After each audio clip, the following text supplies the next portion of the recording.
Donc, en fait, ce moment est absolument incroyable, en fait, comme je l'ai mentionné, en fait, plusieurs fois, et comme j'en ai parlé plusieurs fois, en fait, c'est comme je l'ai exprimé déjà.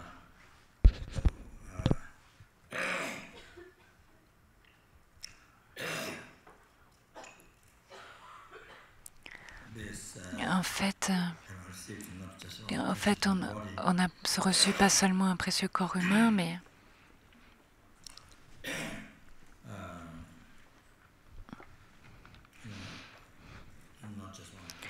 pas seulement, c'est pas seulement un corps humain précieux que l'on a reçu.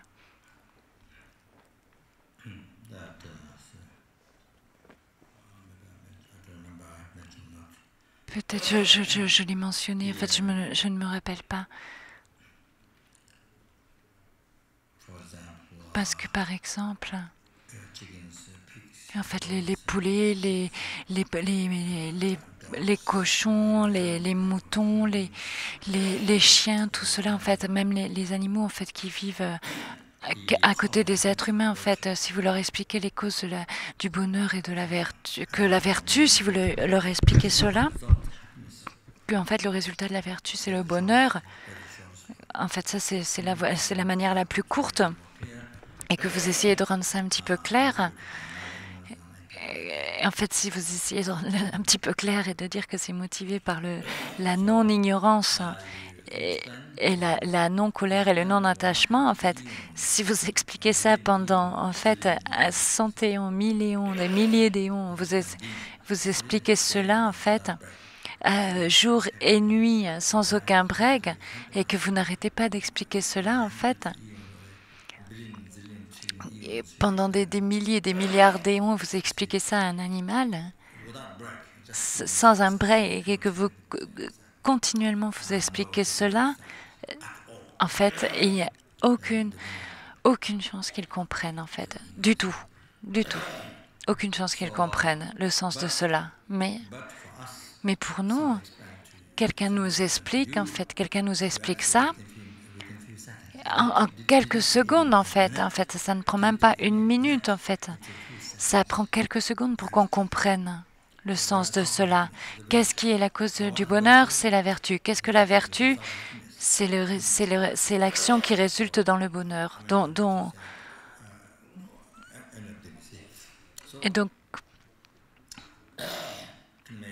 Et donc, en fait, vous imaginez, en quelques secondes, vous avez compris cela. Et donc ça veut dire que combien ce corps humain est tellement précieux, en fait. En fait, et évidemment, très souvent en Occident, en fait, on voudrait être un chat, par exemple. On voudrait être un petit chat. En fait, vous voulez devenir votre petit chat. Vous ne voulez plus être humain. Vous ne voulez plus être un être humain. Vous voulez être un petit chat ou un petit chiot, ou un chaton, ou alors un chaton ou un chiot, en fait. Vous voulez être, voilà. Vous voulez devenir un papillon. Vous voulez devenir un papillon comme ça. Et je pense je pense qu'il y a beaucoup d'êtres humains qui veulent devenir des papillons comme ça, si vous leur demandez.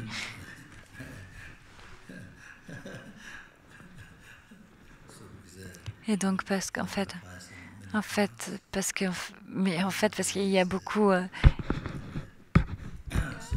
En fait, parce qu'un papillon, ça a beaucoup de couleurs, alors c'est trop joli.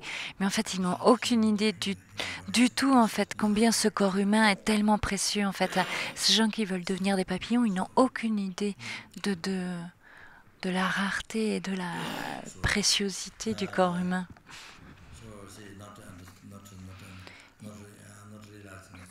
En fait, de ne pas réaliser, en fait, de ne pas réaliser la souffrance omnipénétrante, de comprendre que les agrégats sont de la nature de la souffrance, en fait, de ne pas comprendre la souffrance du changement et de ne pas comprendre, en fait, la souffrance de la souffrance.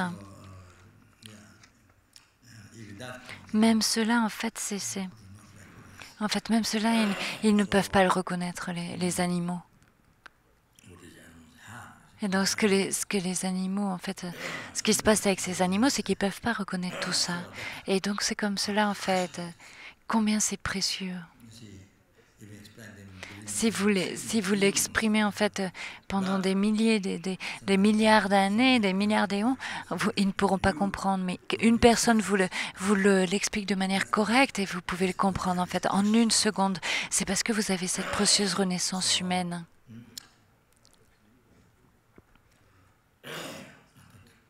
C'est comme ça. Et ça veut dire que...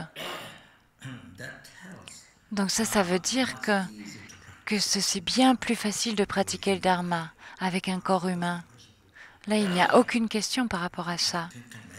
Vous pouvez imaginer en fait combien c'est si facile de comprendre le dharma. En fait, la compréhension, elle est si facile. Vous pouvez tellement apprendre, c'est incroyable en fait, avec un corps humain. Cette fois-ci, en fait, vous pouvez tellement apprendre en fait cette fois-ci avec un corps humain, le dharma.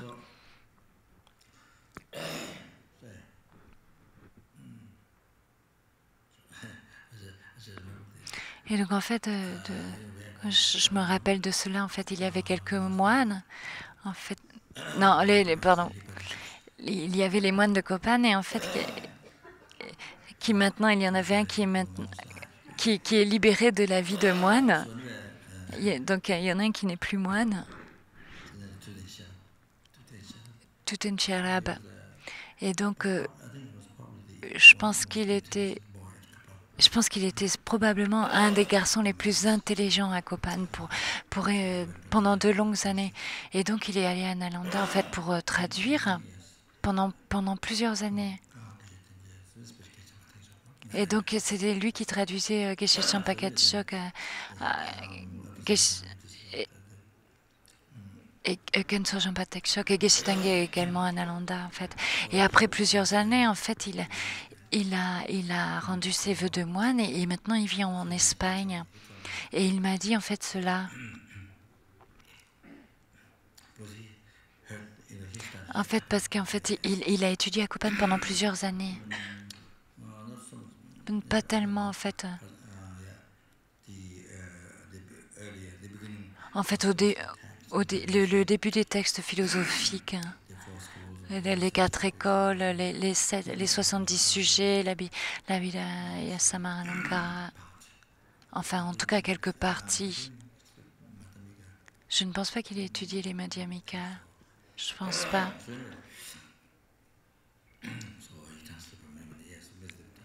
Et en fait, il a traduit pendant de nombreuses années, en fait. Et donc, il a appris énormément. Et donc, en fait, donc il était en Espagne. Et donc, en fait, les autres Espagnols qui travaillaient avec lui.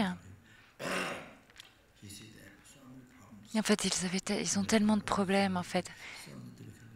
Tellement de difficultés dans leur vie. Et il le dit, en fait, il a dit. Il a vu ça et en fait il me disait, parce qu'en fait il avait étudié pendant tellement d'années le dharma, il disait en fait moi j'ai le dharma dans la tête et donc pour lui il souffrait pas tant que ça en fait.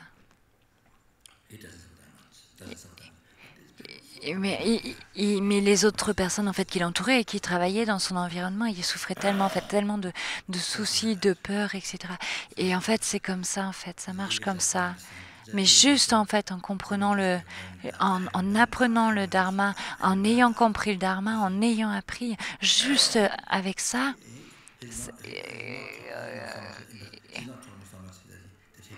En fait, il ne disait même pas en fait qu'il pratiquait, etc.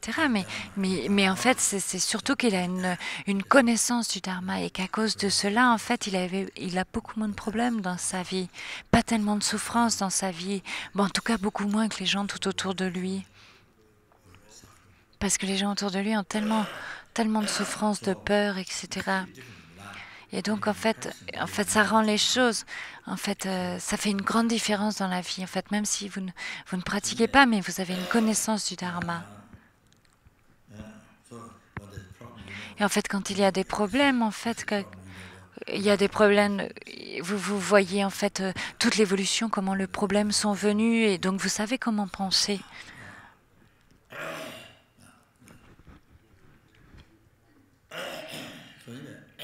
Et donc, en fait, c'est tellement facile. En fait, une fois que vous avez la compréhension, en fait, c'est tellement facile d'apprendre et de pratiquer également. Et c'est tellement facile en fait d'obtenir des réalisations en tant qu'être humain, en ayant un corps humain, en ayant ce précieux corps humain. Donc c'est tellement facile en fait de libérer de l'océan de souffrance du samsara, en fait, tellement facile d'atteindre l'éveil complet et total, en fait. Et donc vous pouvez comprendre à partir de ça. Et donc également, en fait, les animaux, c'est un autre exemple. Vous pouvez pas imaginer, en fait.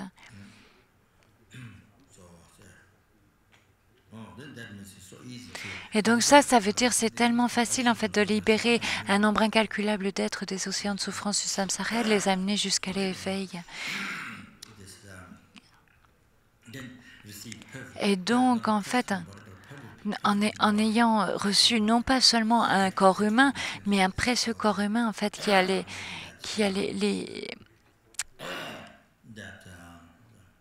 8 libertés, les 10 richesses, en fait, vous pouvez imaginer en fait à chaque seconde, en fait, avec ce parfait corps humain, vous pouvez créer les causes de l'éveil. Vous pouvez actualiser l'éveil. À chaque seconde. Vous savez, c'est cette incroyable opportunité, en fait. Vous pouvez pas imaginer. Et donc,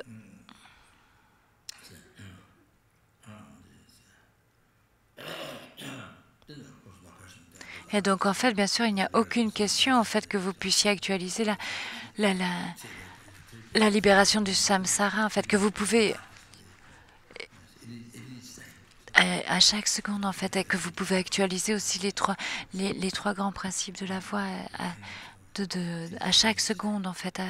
Vous pouvez créer les causes pour cela à chaque seconde. Et donc, ce corps, en fait, ce corps humain, en fait, ce précieux corps humain, en fait, il est bien plus précieux, en fait, qu'un joyau qui exaucerait tous les souhaits, en fait, qui est extrêmement rare, en fait, parmi. En fait, de toutes les possessions matérielles, le joyau qui exauce tous les souhaits est quelque chose d'extrêmement rare. Il est bien plus rare que n'importe quelle possession matérielle que l'on pourrait avoir, comme l'or, le saphir, etc. Mais le joyau qui exauce tous les souhaits, en fait,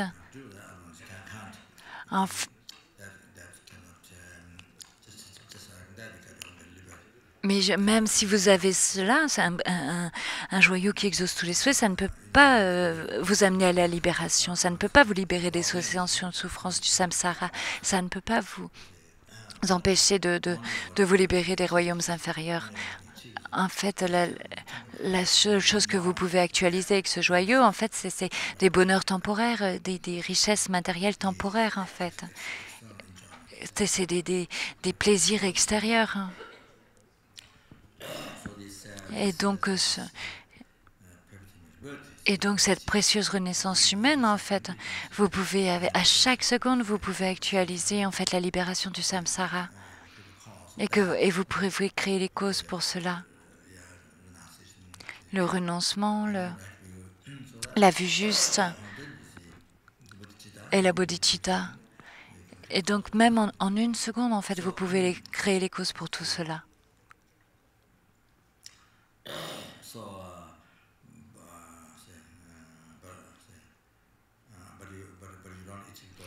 Mais en fait, vous n'actualisez pas en fait ces choses-là à partir de à partir d'un joyau qui exauce tous les souhaits. Vous n'actualisez pas cela avec ce joyau.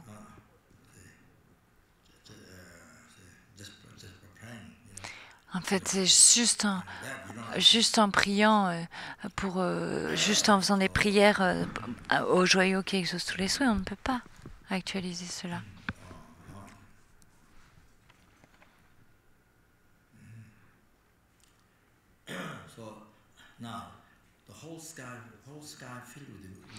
Et donc maintenant, si le ciel en entier était rempli de joyaux qui exaucent les souhaits, même si vous faites des prières à ce ciel rempli de joyaux qui exaucent tous les souhaits, ça ne vous permettra pas d'atteindre l'éveil complet. Et ni le bonheur des vies futures, ni la libération du samsara. Donc vous pouvez imaginer maintenant, en fait, ce précieux corps humain, c'est absolument incroyable, en fait. Absolument incroyable, incroyable, incroyable, incroyablement précieux.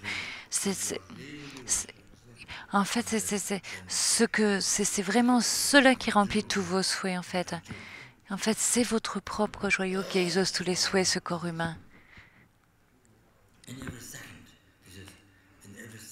Et à chaque seconde, en fait, à chaque seconde, en fait, ce joyau qui exauce tous les souhaits du corps humain, en fait, il peut faire tellement plus qu'un ciel rempli de joyaux qui exaucent tous les souhaits qui soient extérieurs à nous, en fait. Et ça, c'est juste à propos de cette fois-là, en fait, juste maintenant. En fait, que vous ayez ce précieux corps humain, en fait. Et donc, dans cette vie-ci, c'est juste dans cette vie-ci que vous avez ça. Et donc, en fait, il ne faut pas tricher avec nous-mêmes, il ne faut pas nous se décevoir, en fait.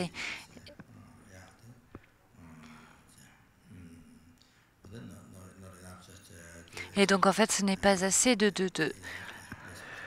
d'atteindre le bonheur des vies futures. Tout simplement, en fait, ça ne suffit pas. Et même la libération du samsara, ça ne suffit pas si c'est juste pour vous-même. En fait, ce n'est pas le véritable sens ni le véritable but de la vie. En fait, le véritable but, c'est d'être bénéfique à tous les êtres, en fait, de les libérer de l'océan de souffrance du samsara et de les amener jusqu'à l'éveil total. Et donc, pour faire cela, il faut atteindre l'éveil soi-même. On doit atteindre l'éveil nous-mêmes pour pouvoir être capable de faire cela. L'éveil complet.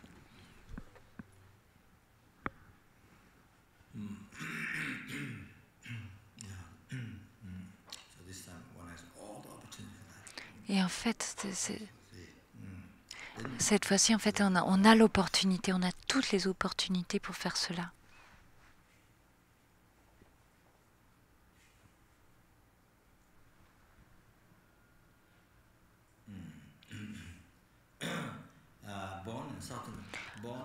En fait, on est né dans le continent sud, ce qui veut dire que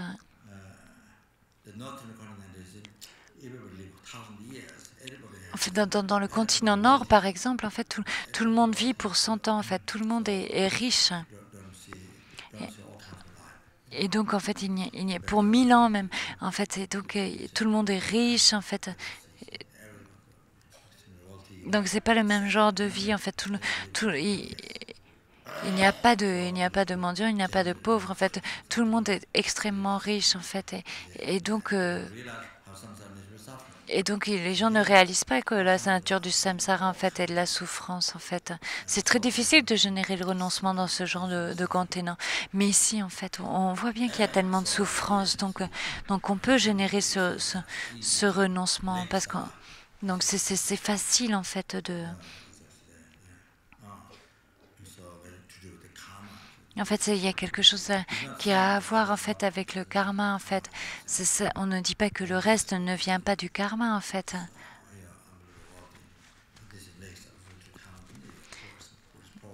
En fait, c'est pas que c'est à cause du karma que l'on est pauvre ou riche.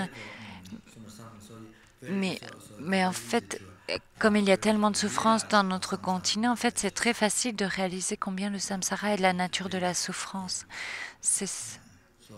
Et donc, C'est très facile de réaliser cela. C'est très facile de générer le renoncement au samsara. Parce qu'en fait, il y a tout le... En fait, vous voyez très bien en fait tout le genre de vie. Et donc, le renoncement au samsara est très, très fort, en fait. Très, très fort dans ce contexte. Et donc, en fait, la compassion, elle devient très, très forte, en fait. Et donc, en même temps, la bodhicitta est très, très forte, en fait. Plus la bodhicitta est forte et plus on atteint l'éveil rapidement. Et donc, par exemple, le Bouddha Maitreya, le Bouddha Shakyamuni, en fait, tous les deux étaient des bodhisattvas. Et donc, en fait, il y avait les 5 types de familles qui mouraient en fait de faim. Mais en fait, quand ils sont...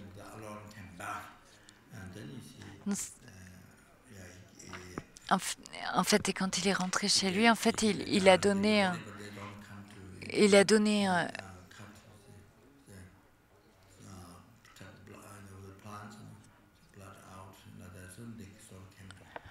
En fait,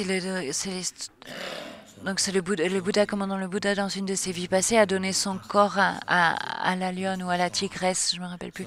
Et donc en fait, il était le fils d'un roi, il était avec ses frères dans la forêt, et il a vu toute la famille, cette lionne ou cette tigresse avec ses petits qui mouraient de faim, et en fait, il a donné son corps. Donc en fait, il a pris son sang, il s'est coupé les bras pour que, en fait, cette mère lionne puisse manger son corps. Et donc ça, c'était en fait c'est plus la bodhicitta du Bouddha Shakyamuni devenait fort. Et donc plus il a généré la bodhicitta, et donc c'est pour ça que le Bouddha, en fait, même si le Bouddha Maitreya date d'encore plus longtemps que le Bouddha Shakyamuni, mais parce que la bodhicitta du Bouddha Shakyamuni était tellement forte qu'il a développé l'éveil beaucoup plus rapidement que le Bouddha Maitreya. Et donc en fait, c'est la vie dans ce continent sud, en fait, elle est incroyablement précieuse, en fait, incroyablement précieuse. Et en fait, vous ne voyez pas la chance que vous avez d'être né ici. Et c'est inexprimable, en fait. C'est une chance inexprimable. Et donc l'autre chose, en fait, c'est qu'il y a les enseignements tantra qui existent, en fait, dans le continent sud. Et donc, grâce à cela, vous êtes capable d'actualiser, en fait, l'éveil en une seule vie.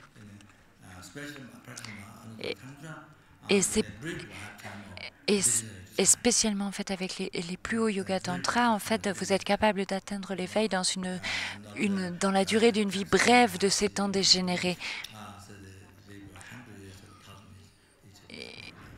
En fait, il n'y a pas besoin de passer en fait des centaines et des milliers de vies en fait pour atteindre l'éveil. En fait, vous pouvez l'atteindre en une vie très très rapide.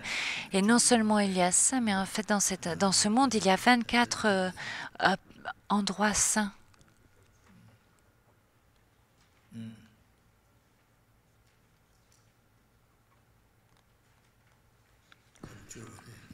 Peut-être 32 en fait.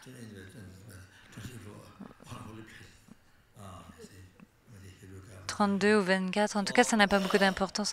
Mais en tout cas tous ces endroits en fait c'est ce qu'on appelle les endroits sacrés de Heruka et Vajrayogini.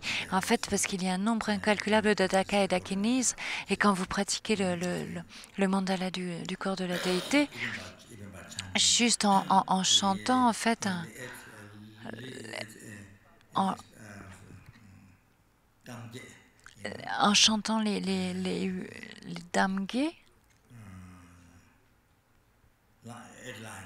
les 8 lignes en fait, ce qu'on appelle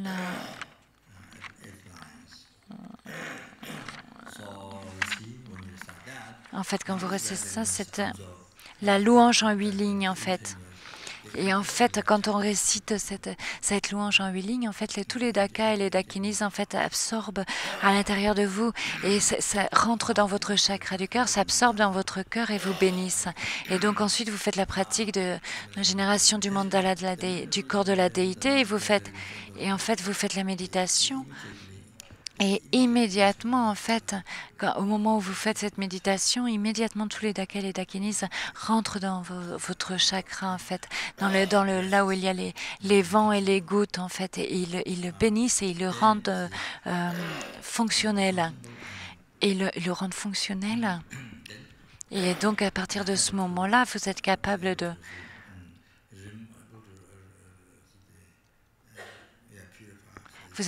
en fait de purifier les vents et les vents et les esprits impurs, et donc d'actualiser la claire lumière et le body et le corps très subtil, extrêmement subtil. Et donc ça devient la cause directe du Dharmakaya dans cette vie-ci. Et donc vous êtes capable d'atteindre l'éveil dans cette vie-ci. Donc vous pouvez imaginer en fait combien on a de chance, en fait. On a une chance incroyable de pouvoir faire ça, en fait, de pratiquer ce corps c'est incroyable la chance qu'on a, en fait, juste cette fois-ci, en fait, dans cette vie-ci.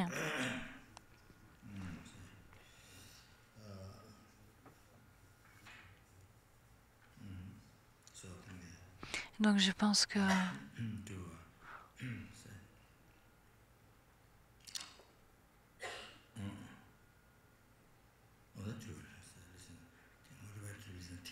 en fait, donc je pensais que tout ça c'était une motivation pour écouter les enseignements, pour atteindre l'éveil, pour tous les êtres pour libérer tous les êtres qui ont été mes mères, pour les amener à l'éveil total. Et donc je vais juste lire un petit peu et c'est tout.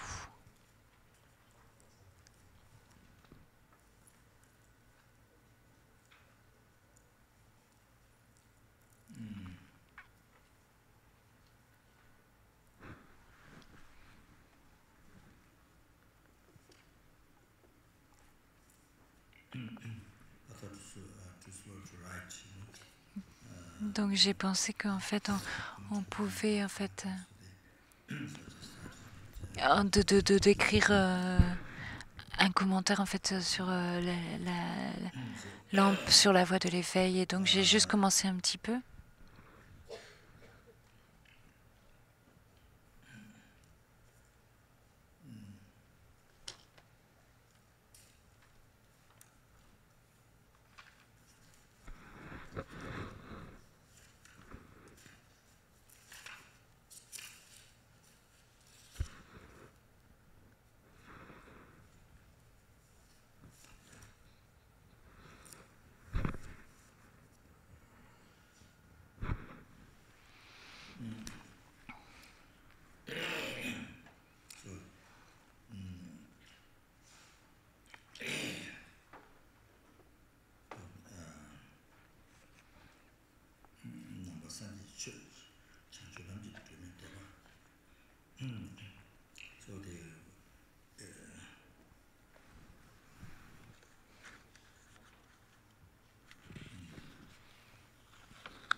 Donc Rinpoche lit en tibétain.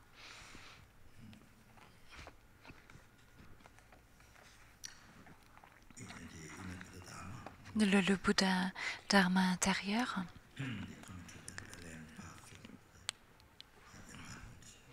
Donc le commentaire de la lampe sur la voie de l'éveil.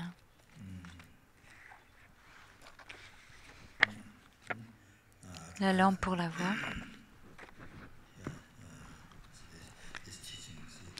En fait, pour ces enseignements,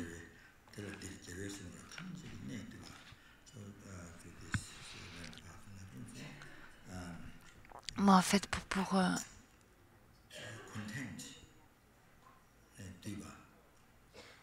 donc en fait, pour ces enseignements, la lampe sur la voie, cela contient Tuba.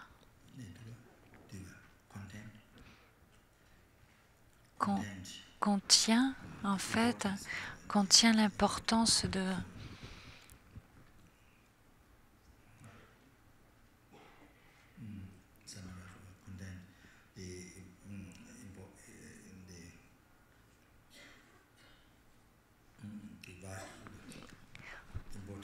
enfin, contient les points vitaux, les points les points les plus importants en fait de, de tous les enseignements des victorieux, ce qui veut dire en fait les Bouddhas.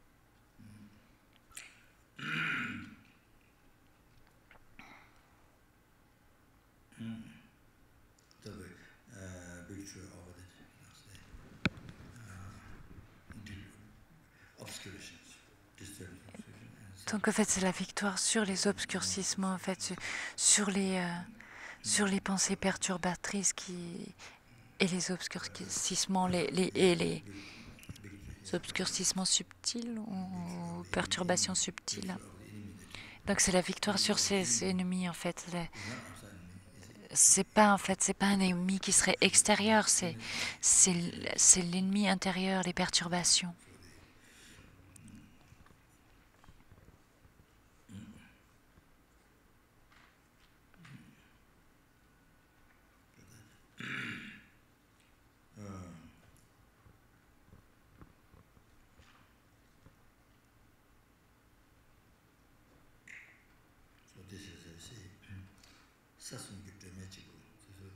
En fait,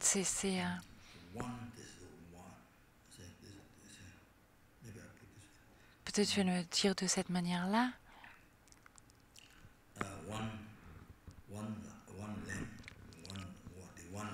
En fait, c'est une lampe, une lumière pour les trois royaumes d'existence. En fait, c'est la lumière qui éclaire les trois royaumes d'existence. Sasum, donc Sasum en tibétain, ça veut dire au-dessus de la terre, qui brillerait au-dessus de la terre, en fait. Donc en fait, c'est la lumière, la seule lumière en fait qui éclaire les trois royaumes d'existence.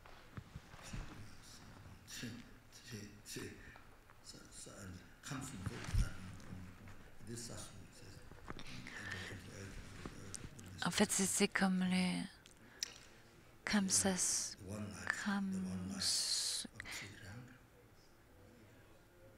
donc Kamsum, c'est les trois royaumes, et Samsum, c'est en dessous de la terre, en fait.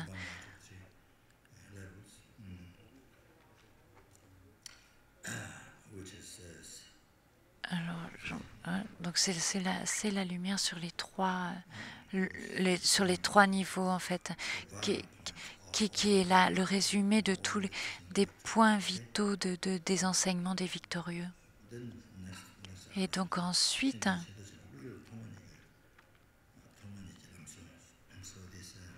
et donc ceci, donc c'est comme une tradition en fait.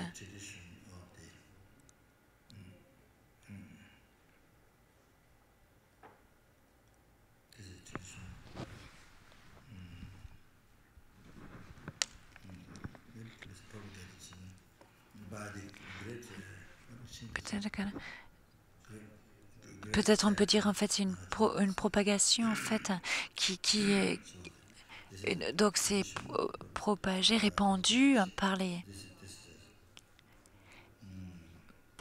grands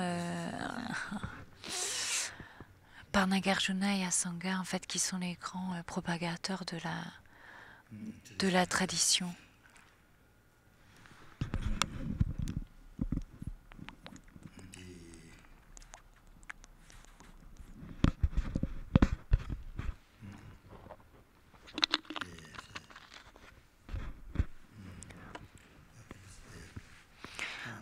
En fait, donc cette tradition de cette tradition en fait de la voie de la profondeur et je sais pas comment dire en français, en fait qui a été propagée par les grands conducteurs, je dirais, que sont Nagarjuna et Asanga.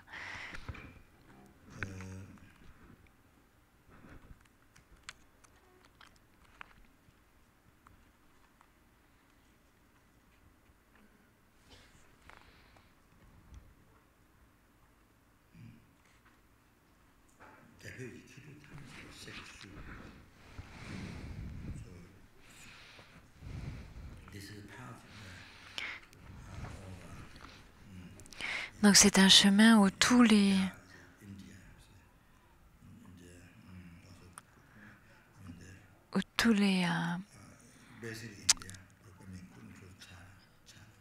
en fait où tous donc Gya en fait c'est l'Inde, enfin principalement l'Inde, mais ça peut inclure la Chine en fait. Mais le bouddhisme est passé de l'Inde au Tibet en fait. Donc en général ça veut dire l'Inde en fait.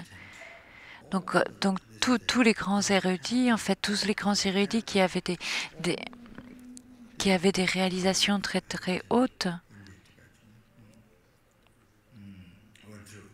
en fait, sont passés à travers cela.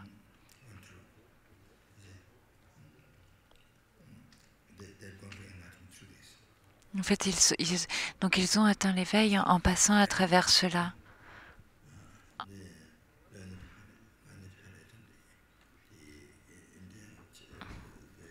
Donc les grands érudits, les Indiens et les Tibétains, en fait, en pratiquant cela, qu'ils ont pu atteindre l'éveil.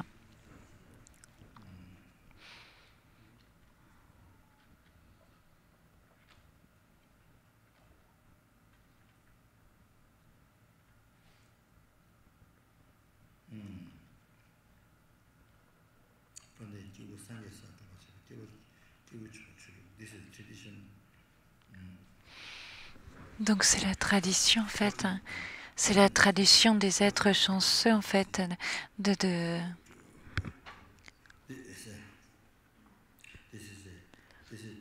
c'est la tradition des êtres de capacité.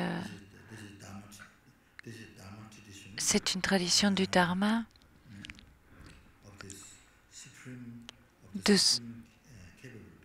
en fait, de ces êtres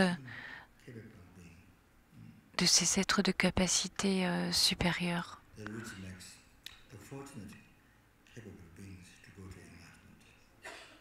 En fait, c'est ça qui leur permet qui rend ces êtres de capacité supérieure et qui sont extrêmement chanceux. C'est en pratiquant cela que cela permet d'atteindre l'éveil. Donc ceci est la voie la voie royale.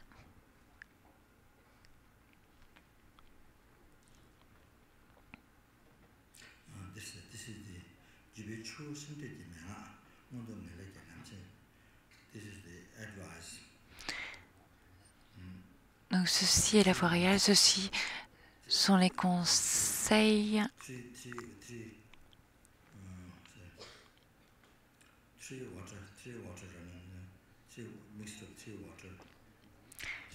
en fait, c'est comme le mélange des trois eaux. En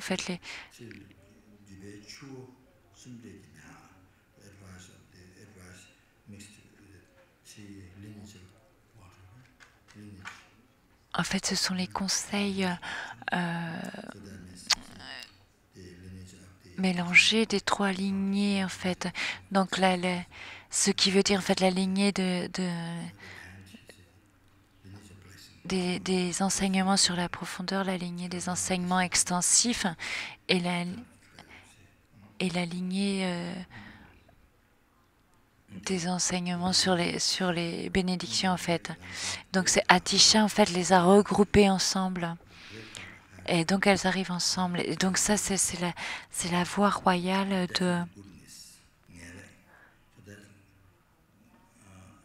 Donc c'est la voie royale pour les renaissances supérieures et pour la grande bonté, en fait, la bonté certaine, en fait. Ce qui veut dire, ce qui inclut donc le bonheur ultime, la libération du samsara et donc l'éveil. Ça, c'est la clé.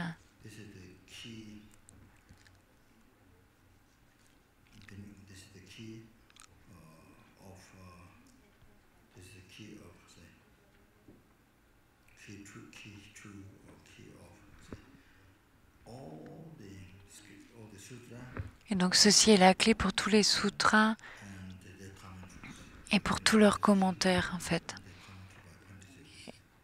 Et pour tous leurs commentaires en fait par les pandits. Et donc pour tous les commentaires faits par les pandits et les érudits et les yogis. Donc ceci est la clé pour tout cela.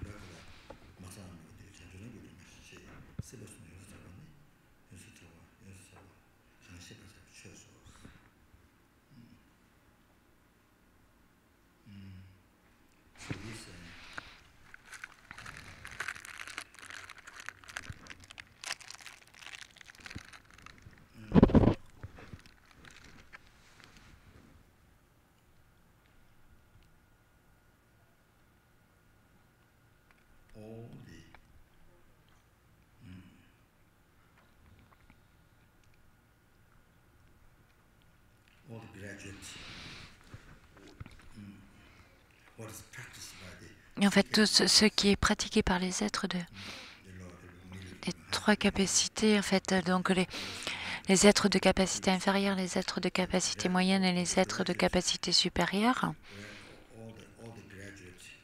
dans toute la voie graduée, en fait, qui est pratiquée par les êtres des trois capacités, sont condensés ici sans qu'il n'y en ait un qui manque.